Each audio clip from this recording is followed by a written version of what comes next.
Hello, good morning all of you. आज हम electromagnetic induction chapter का इनटेक्स्ट क्वेश्चन, इनटेक्स्ट एग्जांपल 6.8 करना चाहते हैं।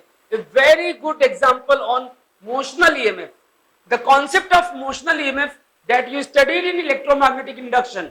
ईएमआई में जो आपको मैंने कॉन्सेप्ट पढ़ाया हुआ है मोशनल ईएमएफ वाला, उसके ऊपर ये क्वेश्चन है। ग्राफिकल कैलकुलेशंस हैं, आपको ईएमएफ का ग्राफ, करंट का ग्राफ, फोर्स का ग्राफ और पावर का ग्राफ बनाना है। कंडीशन जरा पढ़ते हैं क्वेश्चन की। आप क्वेश्चन ओपन कर सकते हैं एनसीईआरटी में, एग्जांपल 6.8। ये कंडक्टिंग आर्म है, रेक्टेंगल है। ये पीक्यू जो है इसको मूव कर रहे हैं हम। इस पीक्यू की लेंथ है एल, पी से लेकर क्यू तक की लेंथ कितनी है? एल। इसको हम जीरो से स्टार्ट करते हैं, मूव करते हैं, मूव करते हैं, मूव करते हैं। क्वेश्चन में कहा हुआ है जीरो से बी तक यहां पर मैग्नेटिक फील्ड प्रेजेंट है। B is magnetic field that is present. और बी से लेकर टू बी तक there is no magnetic field, there is no magnetic field. मतलब जब आप जीरो से लेकर के बी तक मूव करेंगे तो मैग्नेटिक फील्ड प्रेजेंट है, उसके बाद मैग्नेटिक फील्ड नहीं है। तो कुल मिलाकर के आप जीरो से बी एंड देन बी से टू बी तक मूव करिए। दोबारा बोल रहा हूं, जीरो से बी एंड देन बी से टू बी तक मूव करिए। इसको जीरो से बी, फिर बी से टू बी, फिर वापस ले जा रहे हैं टू बी से बी, फिर बी से जीरो।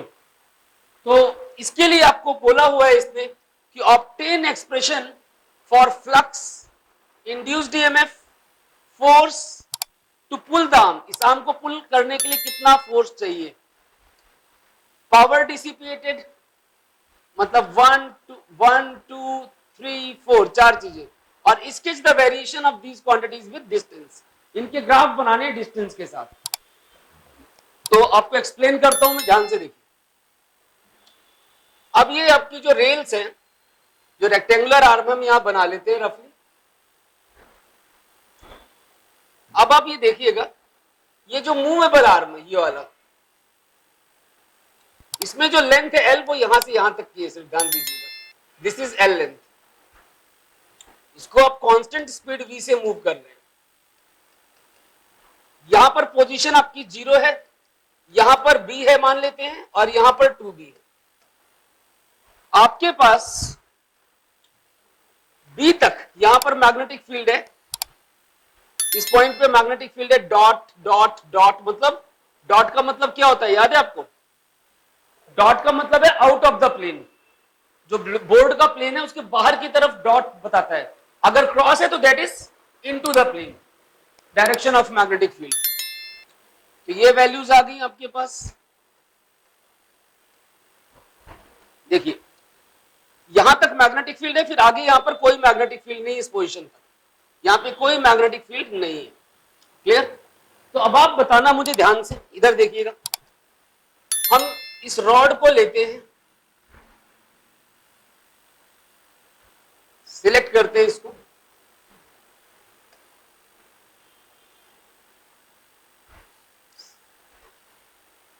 अगर इस रॉड को मूव करते हैं, इधर देखिएगा। अगर मान लो आपके पास ये रॉड है आपका, इस रॉड को मूव करते हैं, तो जब आप इसको यहां पर मूव करोगे, पहले जीरो पे था, तो फ्लक्स कितना होता है? Magnetic field into area. अब एरिया यहां पर कितना है? Length of the rod into distance x, यही होगा। देखिए ध्यान से भाई, फ्लक्स होता है मैग्नेटिक फील्ड इनटू एरिया। अब आपके पास जब हमारा रॉड इस पोजीशन पे है तो एरिया कितना है? ये व्हाट इज दिस एरिया बताइए? लेंथ इनटू x, यही एरिया। और x की वैल्यू वेरिएबल है, ध्यान से देखिए, x की वैल्यू वेरिएबल है।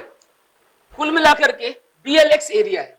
x की वैल्यू जीरो से लेकर b तक वेरी कर रही है। पहले जब आप जीरो से b तक जा रहे हैं तो x की वैल्यू जीरो से b तक वेरी कर रही है। तो इसका मतलब फ्लक्स की वैल्यू यहां पर कितनी होगी? फ्लक्स की वैल्यू जब x जीरो होगा तो फ्लक्स जीरो होगा, और यहां पर फ्लक्स कितना होगा? BLB। यस और नो? देखिए ध्यान से भाई, जीरो से लेकर b तक मैग्नेटिक फील्ड है, और आप जैसे रॉड को मूव कर रहे हैं एरिया बढ़ता जा रहा है। पहले जीरो था, अब उसके बाद x बढ़ रहा है, x बढ़ रहा है, बढ़ रहा है, b तक जा रहा है, BLB हो गया, BLB हो गया फ्लक्स। अब जब B से 2B जाता है तो फील्ड नहीं है, दोबारा सुनिए, जब B से 2B जाता है तो फील्ड नहीं है, जब फील्ड नहीं तो फ्लक्स बढ़ेगा नहीं, फ्लक्स उतना ही रहेगा BLB, उसके बाद बढ़ा ही नहीं, क्यों, एरिया तो बढ़ रहा है लेकिन फील्ड है ही नहीं, जब फील्ड है ही नहीं तो फ्लक्स कहां से बढ़ेगा। तो मतलब कहने का मेरा ये हुआ कि अगर मैं 0 से लेकर L तक जाता हूं, फिर L से लेकर 2L तक जाता हूं, तो फ्लक्स की बात करता हूं, यहां पर फ्लक्स का फॉर्मूला है BLX, ये फॉर्मूला है फ्लक्स।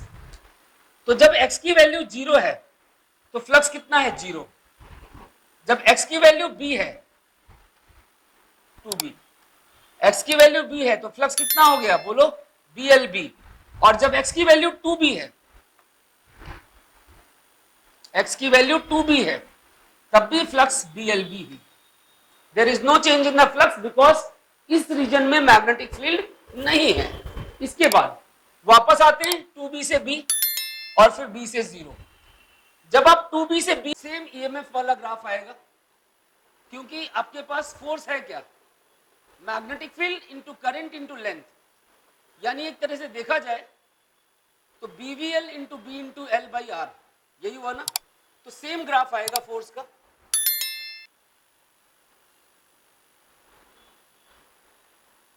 ये लाइंस डॉटेड है, ध्यान दीजिएगा, मैंने ऐसे बना दिया, ये डॉटेड लाइंस है, तो 0B 2B 2B से B एंड B से वापस 0, क्लियर, ये फोर्स का ग्राफ आ गया। देखिए ध्यान से, यहां तक कोई भी डाउट है आप दोबारा पूछ सकते हैं। फोर्स का ग्राफ भी सेम ऐसा ही है जैसा EMF का ग्राफ है, मैग्नीट्यूड्स अलग हैं, ध्यान दीजिएगा, जो कोऑर्डिनेट्स हैं वो अलग हैं। कोऑर्डिनेट्स फोर्स के फॉर्मूले के हिसाब से B square L square V upon में R, ये फोर्स का ग्राफ आ गया, क्लियर। अब इसके बाद नेक्स्ट आपसे पूछा हुआ है पावर का ग्राफ, तो पावर है आपका E square by R, power कितना है E स्क्वायर बाई आर। तो जब हम पावर का ग्राफ बनाएंगे, पावर का देखिए 2B B 0 पावर, तो पावर कितना है E स्क्वायर बाई आर, मतलब अगर E नेगेटिव है तब भी स्क्वायर पॉजिटिव आएगा, E नेगेटिव है तब भी स्क्वायर पॉजिटिव आएगा, मतलब पॉजिटिव, नेगेटिव का स्क्वायर भी पॉजिटिव, 0 का स्क्वायर 0 ही रहेगा, सेम 0, और जब E पॉजिटिव है तब भी पॉजिटिव, मतलब दिस इज द ग्राफ।